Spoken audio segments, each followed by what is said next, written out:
Министрите за животна средина и просторно планирање на Македонија, Албанија и Косово денеска го одржаа вториот министерски состанок во врска со предложеното меѓугранично заштитено подрачје Шар-планина Дешат кораб. Станува збор за заеднички проект за прогласување на делот Шар-планина за национален парк.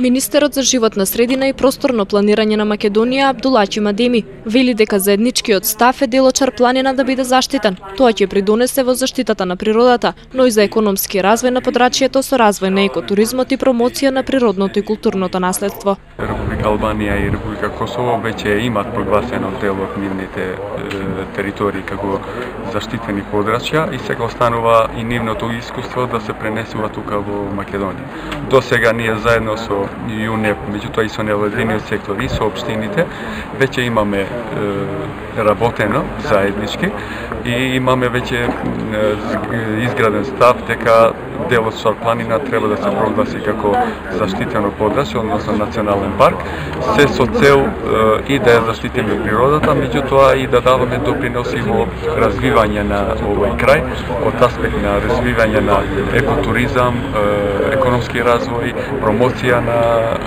природното наследство, но исто така и на културното наследство на овој крај. И овој период ќе го искористиме токму за промоција на вредностите на Шар-планина пред надлежните институции и да ја оправдаме одлуката за прогласување на Шар-планина како национален парк. Љупчо Мелоски од еколошкото друштво истакна дека овој меѓуграничен триаголник ќе овозможи опстанок на големите цицачи, посебно на балканскиот рис кој опстојува на овие простори.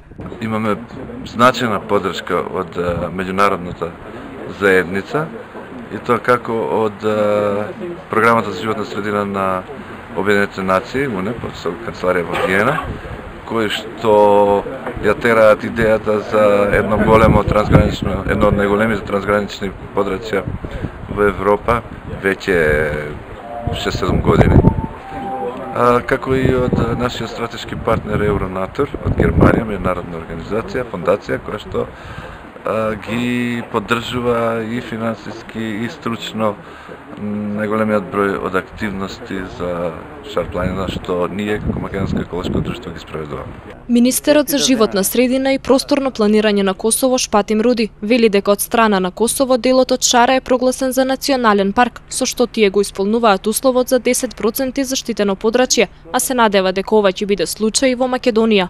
Пиер Карлос Сандеј, представник на УНЕП од канцеларијата на Обединетите нации во Виена, смета дека оваа конференција е на завидно ниво поради присуството на голем број министри и надлежни органи. Македонија е на добар пат да го заштити својот дел од Шар-планина, но и да ги заштити културните и природните богатства на регионот како и да придонесе за економски развој.